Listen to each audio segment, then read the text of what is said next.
Halo semuanya, perkenalkan nama saya Revalina Delia dengan NPM 91. Pada tugas besar kali ini saya bertanggung jawab pada tugas nomor 1, yaitu skenario sistem, workflow bisnis, dan juga laporan. Halo, saya Soja Purnamasari dengan NPM 4523210104. Di sini bertugas di tugas nomor 2 yaitu tugas perancangan yang termasuk perancangan APL, kemudian IRD, DFD, juga perancangan YML. Di sini saya akan menjelaskan tentang teknik dekomposisi yang saya sudah buat. Halo, perkenalkan nama aku Syoba Isma Unun dengan NPM 107. Tugas aku yaitu tugas layout sistem interface dengan kaidah IMK database. Terima kasih. Halo, Assalamualaikum warahmatullahi wabarakatuh. Perkenalkan, nama saya Fazri Dewa Syahbana dengan NPM 4523210043. Tugas saya di sini sebagai orang keempat, yaitu sebagai programmer yang memprogram untuk membuat websitenya atau aplikasinya. Sekian, terima kasih. Assalamualaikum warahmatullahi wabarakatuh. Kami dari kelompok 11 ingin memenuhi tugas besar dari mata kuliah rekayasa perangkat lunak yang diampu oleh Ibu Dr. Randa Sri Rezeki Chandra Nursari MKom. Topik yang kami pilih di sini adalah Sistem Informasi Pengelolaan Masjid Al-Amin yang berlokasi di Masjid Al-Amin Kalibaru Cilodong, Depok. Untuk mendukung proses implementasi mulai dari tahap skenario hingga tahap implementasi sistem, maka kami melakukan wawancara kepada Bapak Dedi Supriyadi selaku Ketua DKM dari Masjid Al-Amin. Sementara metode perancangan yang kami gunakan adalah model incremental. Model ini memungkinkan pengembangan dilakukan secara bertahap sesuai kebutuhan pengguna yang terdiri atas beberapa bagian. Selain itu, model ini membantu mengurangi risiko melalui perbaikan cepat dari umpan balik yang diterima sebelum pengembangan lebih lanjut. Karena pengembangan yang dilakukan secara bertahap, maka model ini lebih mudah diadaptasi oleh pengguna tanpa memerlukan perubahan skala besar secara tiba-tiba. Aliran proses yang kami pilih adalah aliran iteratif, karena aliran ini lebih fleksibel dalam hal penambahan dan juga pengurangan fitur.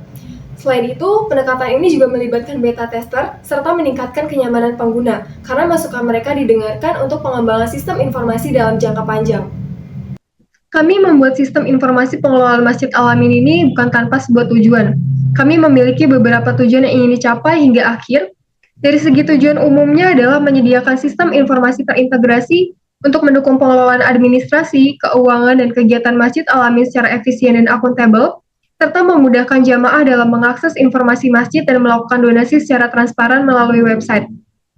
Sedangkan tujuan perencanaan dan analisis awal mengidentifikasi kebutuhan pengguna melalui observasi dan wawancara dengan pihak DKM, menyusun workflow bisnis untuk memetakan alur pengelolaan masjid secara sistematis, menyusun skenario sebagai gambaran umum logika kerja aplikasi, dan menentukan pendekatan pengembangan menggunakan model iteratif dan incremental. Selanjutnya, tujuan perancangan sistem yang pertama adalah merancang arsitektur perangkat lunak atau APL untuk membangun kerangka sistem secara modular. Lalu membuat IRD untuk menggambarkan relasi antar entitas dalam database, menyusun DFD untuk memodelkan alur data dari input hingga output, membuat diagram UML seperti use case, activity, class diagram, dan sequence diagram untuk mendokumentasikan desain sistem berbasis objek, serta menyusun kamus data dan tabel database sebagai dasar pengembangan backend. Selanjutnya adalah tujuan estimasi dan perencanaan biaya. Yang pertama, menghitung estimasi total baris kode atau LOC sistem sebagai dasar penilaian biaya, mengestimasi biaya proyek berdasarkan metode LOC dan metode upah personil, dan juga menyusun penjadwalan proyek secara terstruktur. Lalu tujuan desain aplikasi, yaitu mendesain layout sistem dan UI UX berbasis prinsip interaksi manusia dan komputer, mendesain tampilan form donasi, kegiatan dan pengeluaran yang intuitif dan mudah digunakan, mendesain laporan pemasukan, pengeluaran, dan kegiatan dalam bentuk yang informatif, membuat prototipe sistem dengan nuansa Islami yang responsif di berbagai perangkat, yaitu desktop dan juga mobile. Kemudian mendokumentasikan seluruh hasil desain sebagai acuan tahap implementasi. Selanjutnya terdapat juga tujuan implementasi, yaitu coding atau programming.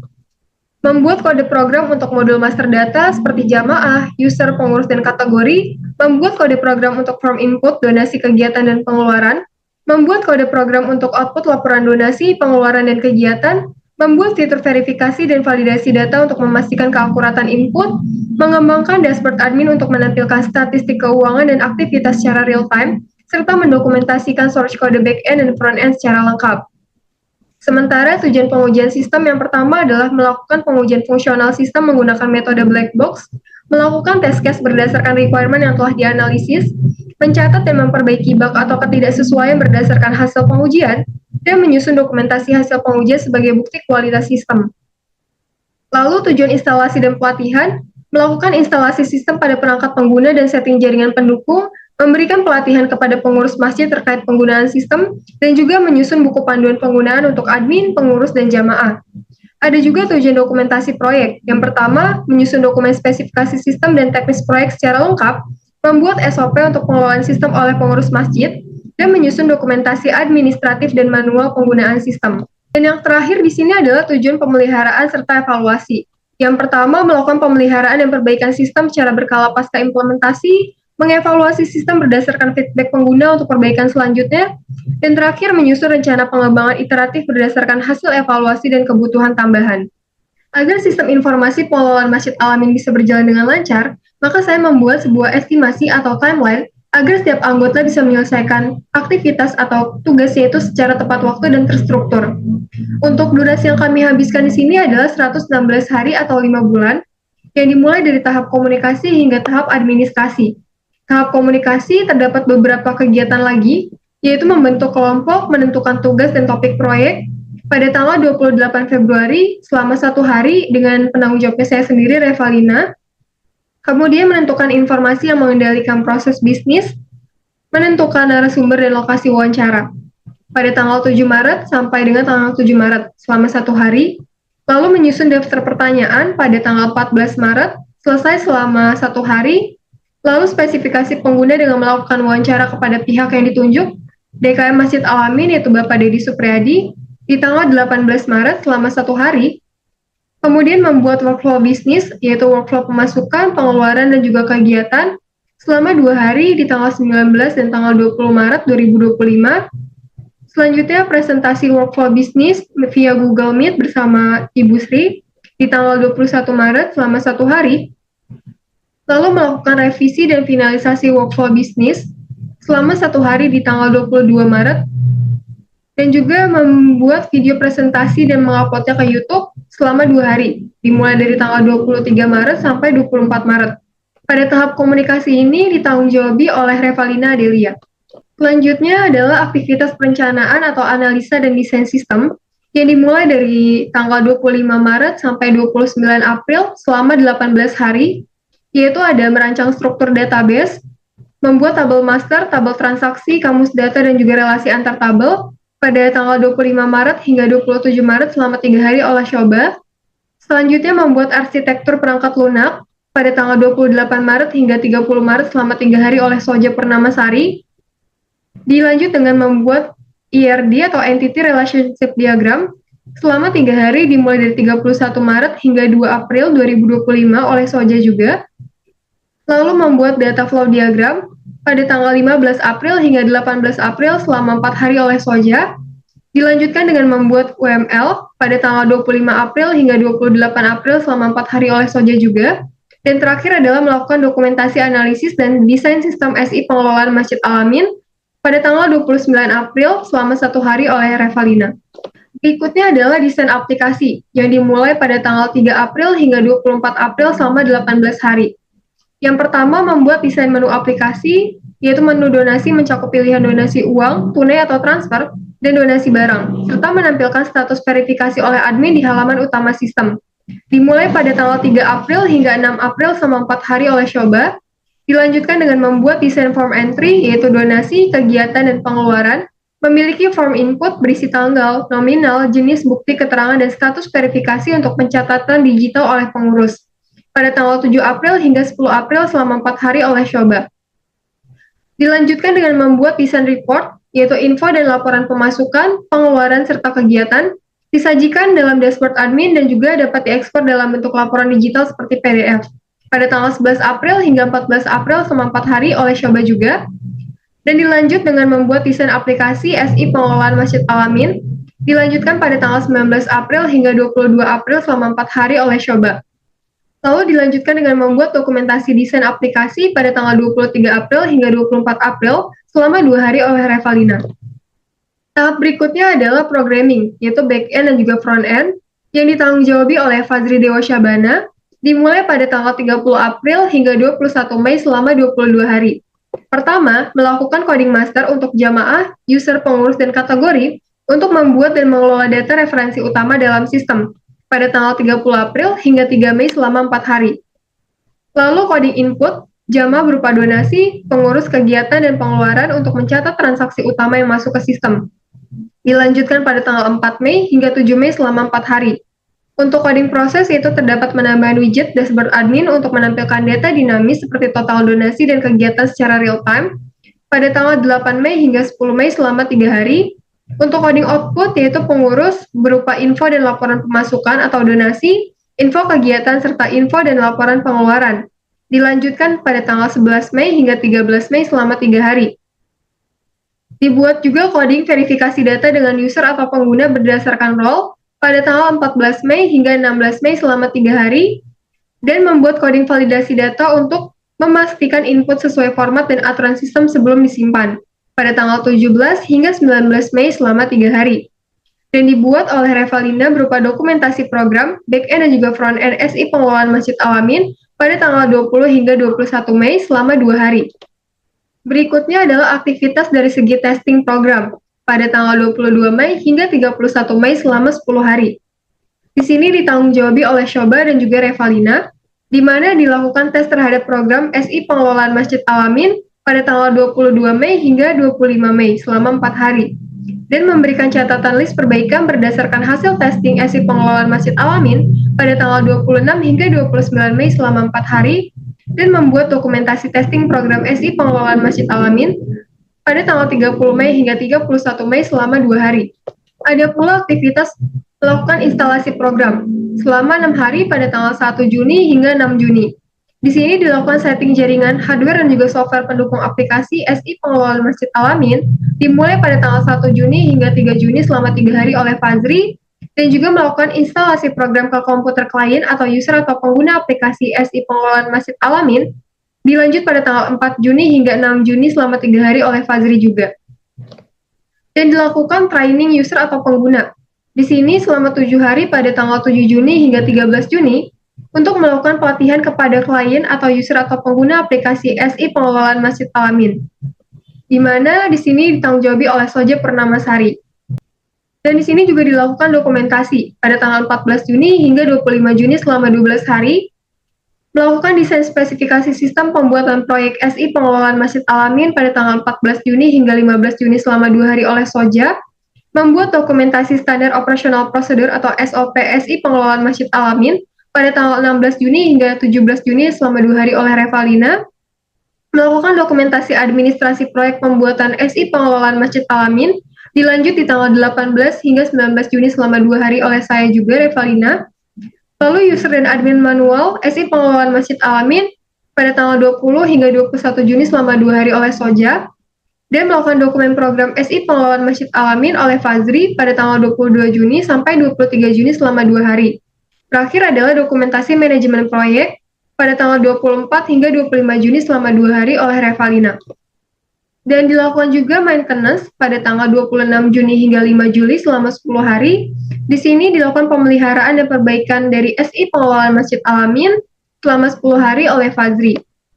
Terakhir di sini adalah melakukan aktivitas administrasi, yaitu melakukan administrasi proyek SI pengelolaan Masjid Al-Amin pada tanggal 6 Juli hingga 8 Juli selama 3 hari oleh Revalina.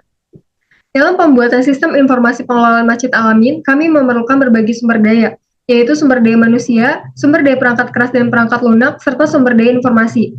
Yang pertama di sini adalah sumber daya manusia. Terdapat Revalina Adelia, saya sendiri sebagai manajer sistem, Soja Purnamasari sebagai manajer proyek teknik, Shoba Ismaunun, desainer antarmuka dan basis data, Fazri Dewa Syabana sebagai pelaksana atau programmer, kemudian pengurus Masjid Al-Amin sebagai pelanggan, lalu ada pemakai akhir yaitu admin, pengurus, dan jamaah.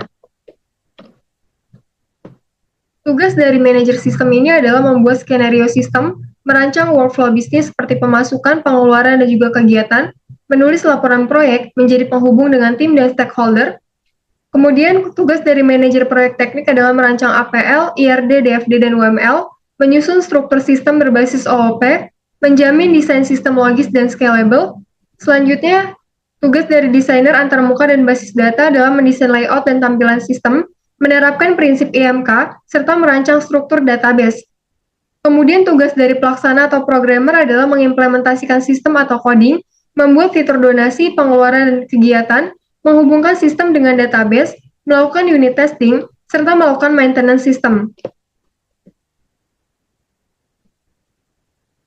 Sedangkan tugas dari pengurus Masjid Al-Amin adalah memberikan informasi kebutuhan sistem, memberikan umpan balik selama pengembangan, serta memvalidasi sistem sebelum implementasi. Selanjutnya, tugas admin adalah mengelola akun dan pengguna, memverifikasi transaksi. Dari segi pengurus adalah mencatat pengeluaran dan kegiatan, dan mencetak laporan. Kemudian jamaah adalah melihat informasi masjid serta melakukan donasi online.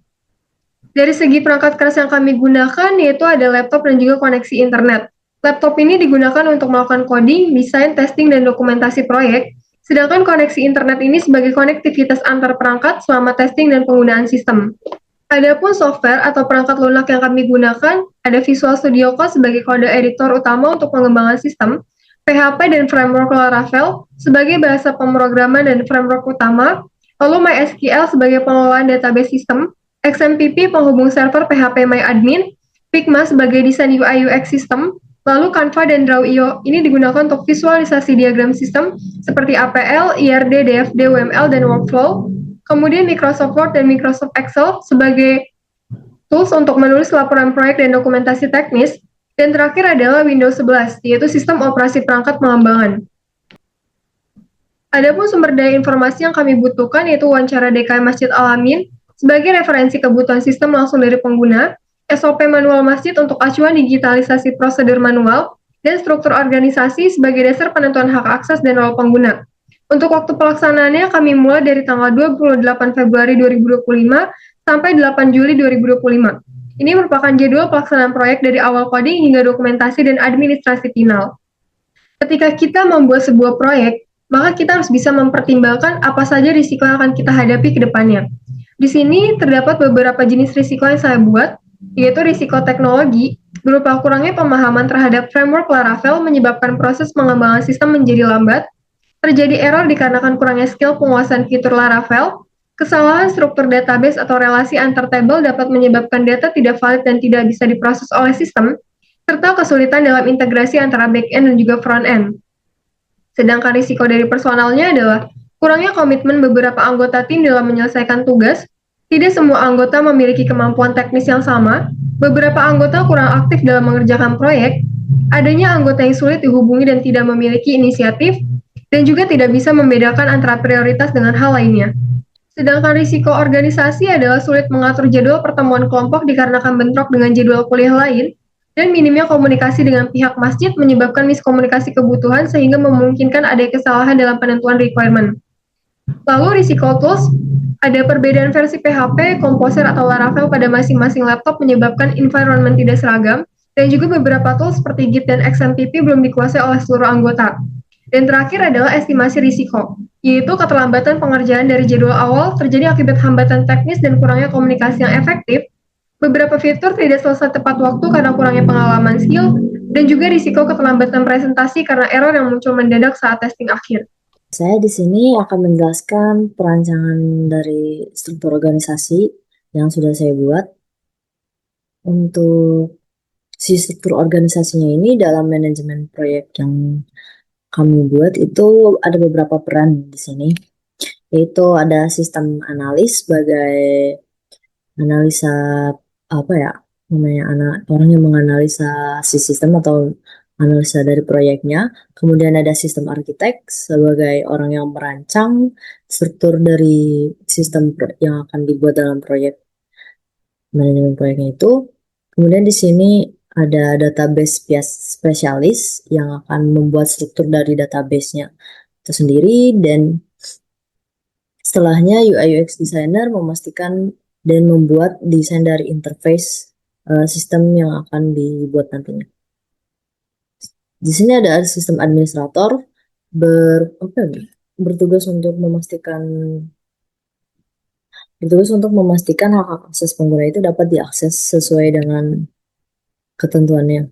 Kemudian di sini ada financial management untuk mengatur manajemen untuk mengatur atau melakukan manajemen si bagian keuangan atau lebih masuk ke bagian pemasukan dan pengeluaran dari si sistem utamanya, yaitu kayak pengelolaan informasi si masjidnya ini sendiri. Kemudian di sini ada event management yang mengatur kegiatannya tersebut. Dan di sini ada community management untuk mengatur dari apa ya namanya, info komunitas atau info in generalnya gitu. Kayak secara umumnya info yang akan dilaporkan kepada jamaah itu akan melalui si community management ini. Kemudian di financial management ini dia akan melakukan reporting, atau yang bisa dibilang kayak si financial management ini dia akan melakukan laporan, entah itu laporan pengeluaran maupun laporan pemasukan yang akan dibantu oleh sekretaris dan bendaharanya. Jadi peran ini tuh terhubung antara financial dan reporting. Kemudian kita di sini punya software engineering. Setelah peran-peran yang ada di atas ini melakukan tugasnya, informasi ataupun menganalisa keperluan sistem, kebutuhan, dan membuat strukturnya, kemudian menyusun database, dan membuat interface-nya, maka hasil dari peran-peran ini akan di-deliver ke software engineer untuk software engineer eksekusi agar bisa membuat program atau sistem yang diinginkan dalam manajemen proyeknya. Gitu. Untuk the software engineering ini dia akan melakukan data manajemen ya, jadi dia memiliki peran data dari manajemen juga untuk mengatur si arsip dari data sistemnya itu supaya dia arsipnya itu rapi dan terstruktur. Setelahnya itu ada quality assurance, memastikan sistem berjalan dengan baik dengan pengecekan kualitas. Kurang lebih seperti itu ya untuk sesuatu organisasi. Jadi peran-peran di sini tuh dia penting ya untuk memastikan proyek ini bisa berjalan. Terutama software engineer ini sangat membutuhkan peran-peran yang ada di atasnya. Tuh. Di sini ada teknik dekomposisi dari perencanaan proyek perangkat lunaknya itu sendiri dengan fungsi-fungsi bisnis dan area bisnis yang sudah dijabarkan. Di sini ada fungsi analisa proyek yang tadi sudah kita sebutkan ya, sistem analis yang di atas ini. Sistem analis ini dia memiliki fungsi untuk melakukan riset pengguna dan demografis, kemudian analisis kebutuhan sistemnya, perancangan skenario bisnisnya, kemudian melakukan penyusunan spesifikasi awal sistem supaya si sistem itu bisa diberikan gambaran awalannya akan bagaimana dia dibentuknya nanti. Kemudian ada sistem arsitek yang tadi peran di atasnya juga. Sistem arsitek ini dia melakukan dia berfungsi sebagai apa ya, orang yang misalnya dia berfungsi sebagai perancangan sistem itu sendiri, melakukan pemodelan arsitektur dari APL, kemudian membuat perancangan DFD-nya, dan membuat perancangan dari UML-nya itu sendiri. Untuk detail UML itu ada use case, activity diagram, class diagram, dan sequence. Jadi si sistem arsitek ini membuat strukturalnya, gitu. Struktural dari si sistem informasi yang ingin dibuat nanti. Kemudian di sini ada desain dan fungsional.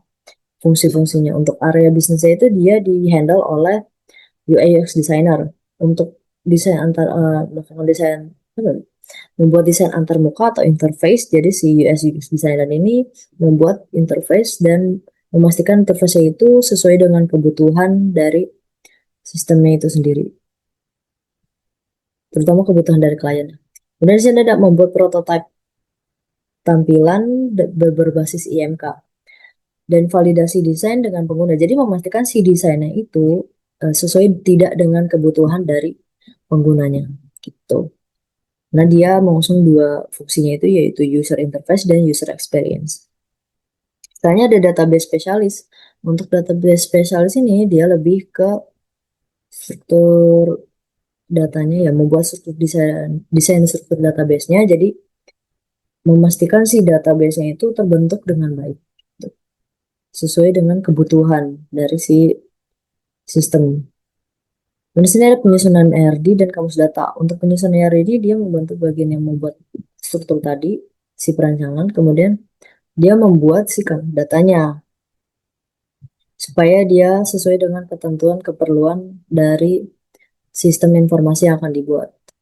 Dan melakukan validasi integritas data. Jadi memastikan si datanya itu valid untuk diterapkan gitu. Di sini ada software engineering yang termasuk dalam fungsi rekayasa produk. Uh, Dia melakukan front end development, kemudian back end development, dan melakukan validasi input, jika kemudian verifikasi dari inputnya itu supaya dia masuknya itu sesuai dari input yang dimasukkan ke dalam sistem dengan input yang munculnya nanti.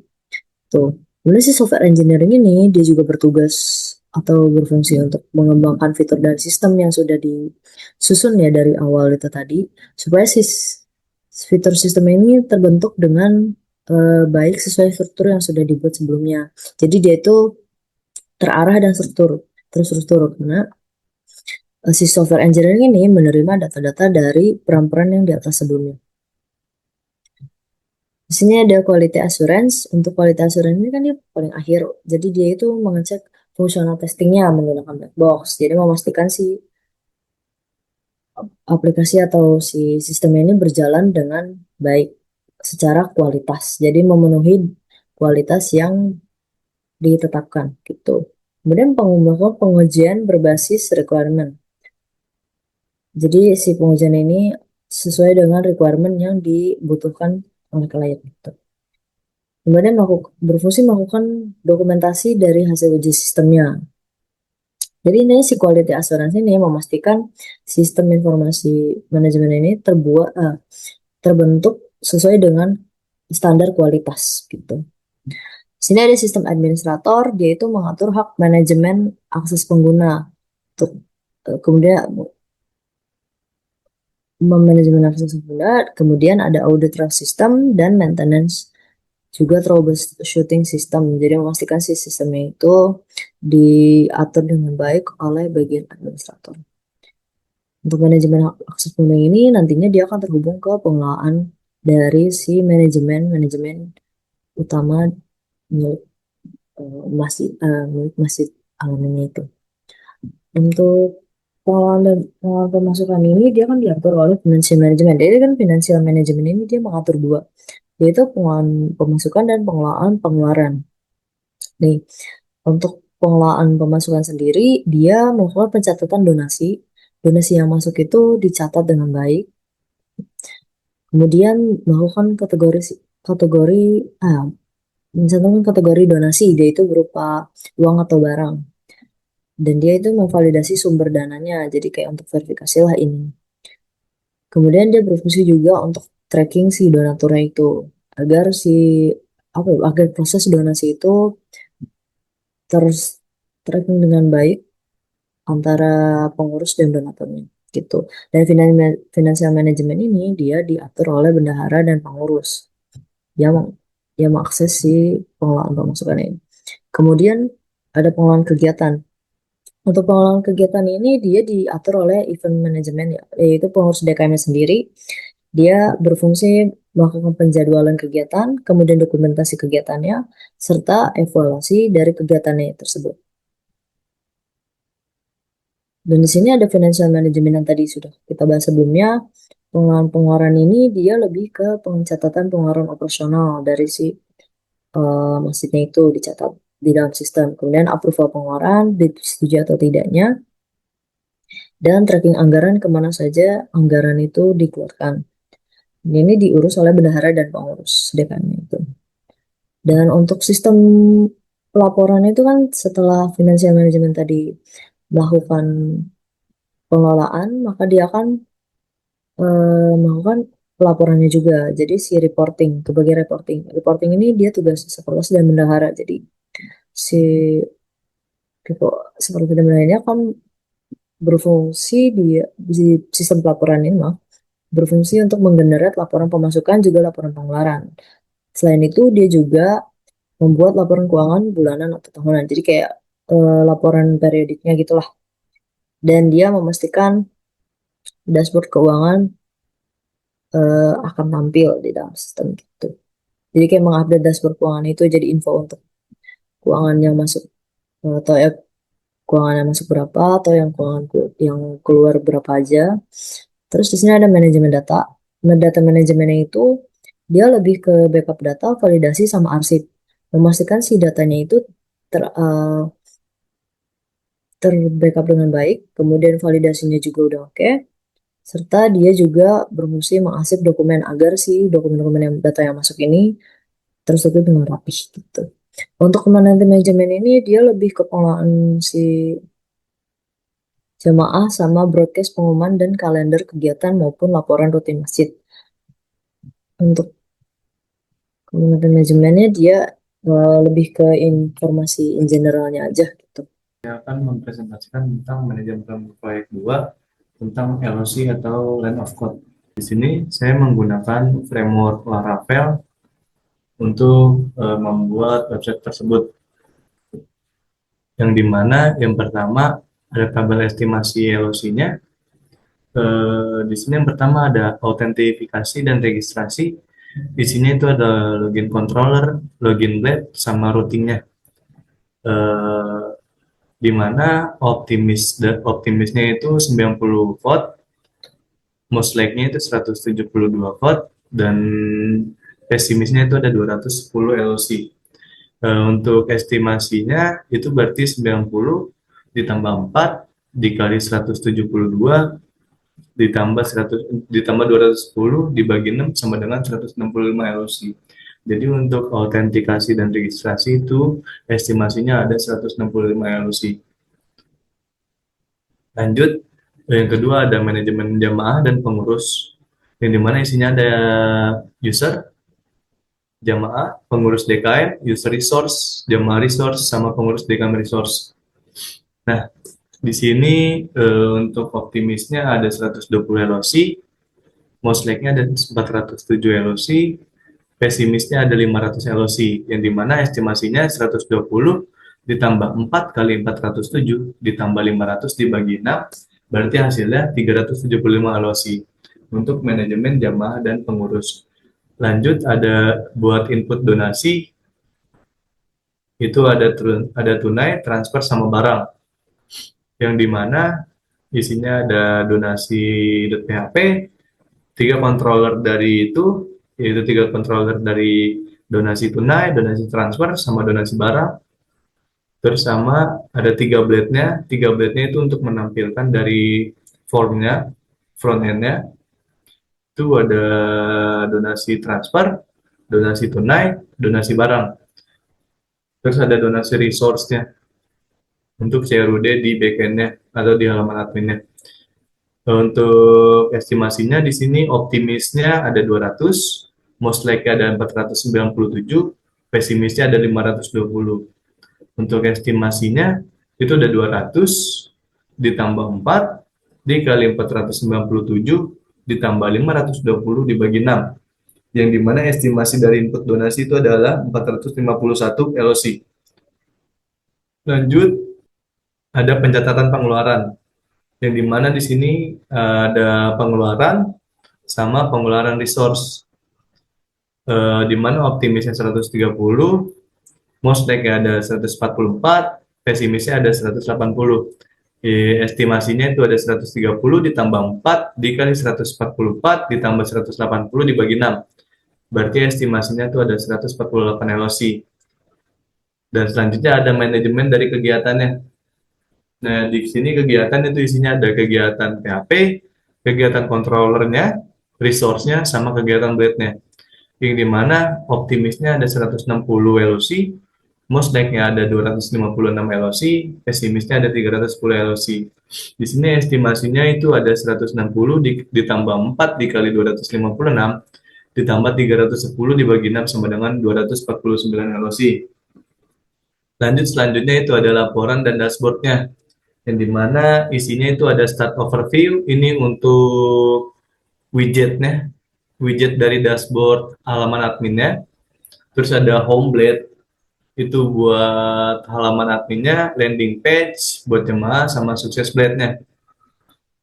Di sini ada optimisnya ada 180 LOC, most likely ada 372 LOC, pesimis ada 500 LOC, dan estimasi dari laporan dan dashboard itu adalah 180 ditambah 4 dikali 372 ditambah 500 dibagi 6 sama dengan 361 LOC. Lanjut, ada bagian dari validasi dan notifikasi otomatis. Di sini ada validasi controller dari filamen, resource, sama alert sukses. Untuk optimisnya ada 150 LOC, most likely 130 LOC, pesimis ada 200 LOC, yang dimana estimasi dari validasi dan notifikasinya ini adalah 145 LOC.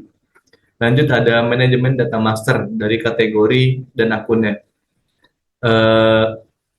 Isinya di sini ada kategori dari kategori controllernya, kategori blade-nya, kategori resource, sama user, sama create kategori table. Di sini optimisnya ada 100 LOC, most likely ada 260 LOC, pesimisnya ada 300 LOC, dan estimasinya itu adalah 240 LOC. Nah, dari semua ini, dari semua codingan ini, baris kode terestimasi itu adalah 2134 LOC. Oke, yang pertama itu ada tabel perkiraan estimasi untuk metode log. Dalam pengembangan sistem informasi pengelolaan Masjid Al-Amin, kami menggunakan metode log atau lines of code untuk menghitung estimasi biaya proyek. Mari kita lihat bagaimana kami menghitung biaya pengembangan sistem ini. Sistem kami terdiri dari 8 fungsi utama dengan total estimasi 2134 baris kode. Fungsi terbesar adalah input donasi dengan 451 log, diikuti manajemen jamaah dengan 375 LOC, dan laporan dashboard dengan 361 LOC. Untuk menghitung biaya, kami menggunakan 3 parameter standar industri, yaitu ada produktivitas rata-rata organisasional, upah karyawan, dan juga biaya per baris kode. Untuk produktivitas rata-rata organisasional yaitu 620 LOC, untuk upah karyawan itu 5 juta per bulan. Biaya per baris kode itu 5.000. Untuk hasil perhitungan kebutuhan tim dengan total 2.134 LOC dan produktivitas 620 LOC per bulan, kami membutuhkan 4 orang developer untuk menyelesaikan proyek ini dalam waktu optimal. Lalu estimasi biaya proyek berdasarkan LOC adalah 10.670.000. Lalu untuk estimasi biaya proyek berdasarkan upah itu hasilnya 20 juta ribu. Kemudian, berdasarkan perhitungan LOC dari Fazri selaku programmer, lalu dihitung berapa karyawan yang dibutuhkan, biaya berdasarkan LOC dan juga biaya berdasarkan upah oleh pihak database atau Shoba. Di sini saya membandingkan mana yang lebih murah antara estimasi biaya proyek berdasarkan LOC dan juga estimasi biaya proyek berdasarkan upah. Di sini diketahui bahwa jumlah karyawannya adalah 4 orang dan estimasi biaya proyek berdasarkan LOC-nya 10.670.000. Kemudian, estimasi biaya proyek berdasarkan upahnya adalah 20 juta. Bisa dilihat bahwa yang paling murah adalah estimasi biaya proyek berdasarkan LOC, yaitu 10.670.000. Analisis data pasar, kita mengumpulkan data inquiry penjualan, mengumpulkan keseluruhan data. Untuk mengumpulkan data inquiry penjualan, yaitu total perkiraan jumlah masjid di Indonesia sekitar 740 unit menurut data pemerintah 2020. Masjid aktif dengan digitalisasi menggunakan sistem aplikasi, contohnya itu Maslam Apps yang digunakan oleh 800 masjid dengan presentasi 40% di antaranya aktif.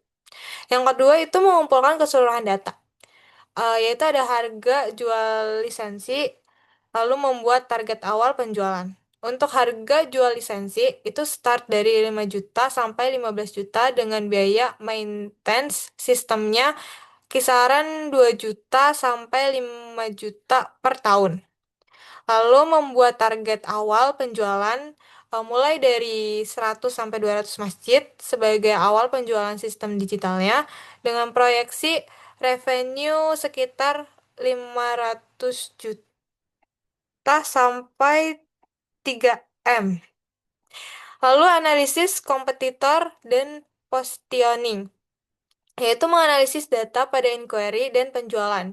Pencatatan informasi dari pengelolaan pada masjid mayoritas masih menggunakan cara manual atau Excel. Berdasarkan aplikasi digital yang ada saat ini, seperti Maslam, Menara Masjid, dan Hijrah Masjid hanya memfokuskan ke pengelolaan ZIS dan kegiatan dasar, bukan modul khusus dari donasi, acara, atau fasilitas. Adanya gap besar khususnya pada sistem pencatatan donasi berdasarkan kategori kegiatan dibanding kategori donasi laporan akuntabel. Lalu menggunakan profil pembeli. Buyer dikategorikan menjadi pengurus DKI masjid dan yayasan pengelola. Demografi usia rentang dari 30 sampai 55 tahun dengan pendidikan menengah sampai pendidikan tinggi dan fokus pada transparansi. Lalu yang ketiga itu ada pain point, ditentukan dari donasi kegiatan yang tercampur dan sulit untuk dipisahkan antara pengeluaran yang ada dengan laporan sehingga memerlukan akuntabilitas. Lalu yang C, strategi pemasaran, yaitu membandingkan profil dengan riset demografis. Masjid-masjid yang telah digitalisasi melalui aktif untuk memanfaatkan pencatatan donasi dan pembuatan laporan dengan sistem untuk memberi peluang sebagai implementasi modul dari spesifik kegiatan. Lalu,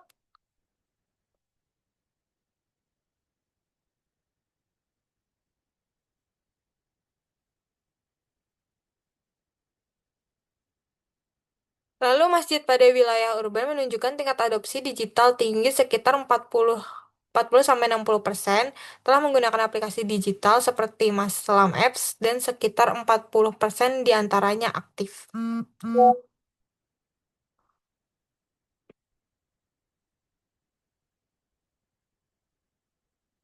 Lalu, masjid pada wilayah semi-urban menggunakan platform seperti Menara Masjid dengan total telah digunakan 200 sampai 200 dan 525 masjid sehingga potensi adopsi sekitar 30 sampai 40%. Lalu ada masjid pada wilayah rural untuk literasi digital dan infrastruktur menurun diperkirakan potensi adopsi sekitar 10 sampai 20% tergantung dari keberadaan internet dan pelatihan digital. Lalu yang kedua itu mempelajari tren pembelian industri. Adanya pertumbuhan digitalisasi masjid membuat pengguna Maslam Apps diadopsi oleh lebih dari 1.000 masjid dengan 40% diantaranya aktif. Lalu terjadinya pertumbuhan digitalisasi pada masjid semenjak pandemi, terutama pada wilayah semi-urban dengan tahapan pertumbuhan perkiraan 20-40% per tahun. Preferensi pada platform solusi seperti Cloud Web, Maslam dan Hijrah Masjid semakin diminati karena alasan otomatisasi backup dan akses seluler yang mempermudah pengguna. Lalu yang ketiga, itu membangun fokus grup untuk penjualan terbaik. Membuat fokus grup sekitar 20-30 pengurus di perkotaan, melakukan testing beta dengan 10-20 masjid menggunakan modul donasi, kegiatan, dan laporan untuk keperluan user experience dan fitur. Lalu untuk strategi penjualan, kita ada merancang materi penjualan pasar, menguji materi penjualan dan menyaringnya. Lalu yang ketiga, mengakhiri pendekatan penjualan. Nah, lalu ada kesesuaian fungsional mockup dengan permintaan market. Yaitu yang pertama itu manajemen kegiatan masjid, itu ada fitur yang terlihat di mockup seperti interface untuk mengelola kegiatan seperti kegiatan Muharram dan santunan anak yatim. Lalu ada kesesuaian dengan kebutuhan pasar, yaitu target market. Pasar DKM membutuhkan sistem terorganisir untuk mengelola berbagai kegiatan masjid. Lalu yang kedua itu ada sistem donasi terkategori, yaitu fitur yang terlihat di mockup itu kategori donasi yang jelas, yaitu transfer, uang tunai, dan barang. Lalu ada form donasi dengan formasi rekening yang transparan, upload bukti transfer, dan keterangan tambahan. Lalu yang B, itu ada kesesuaian dengan kebutuhan pasar, yaitu mengatasi masalah donasi kegiatan yang tercampur dan sulit dipisahkan. Lalu memenuhi kebutuhan akuntabilitas yang menjadi concern utama target pasar. Lalu yang ketiga ada dashboard finansial real time. Yaitu ada fitur yang terlihat di mockup itu, ada informasi total pemasukan dan pengeluaran yang jelas. Lalu yang B, kesesuaian dengan kebutuhan pasar, itu memenuhi kebutuhan transparansi finansial yang menjadi prioritas pengurus masjid modern. Lalu yang keempat itu ada experience dan interface design. Fitur yang terlihat di mockup itu desain Islamic theme dengan warna hijau khas masjid. Lalu ada kesesuaian dengan kebutuhan pasar, yaitu desain user friendly untuk target usia 30 sampai 55 tahun. Terima kasih.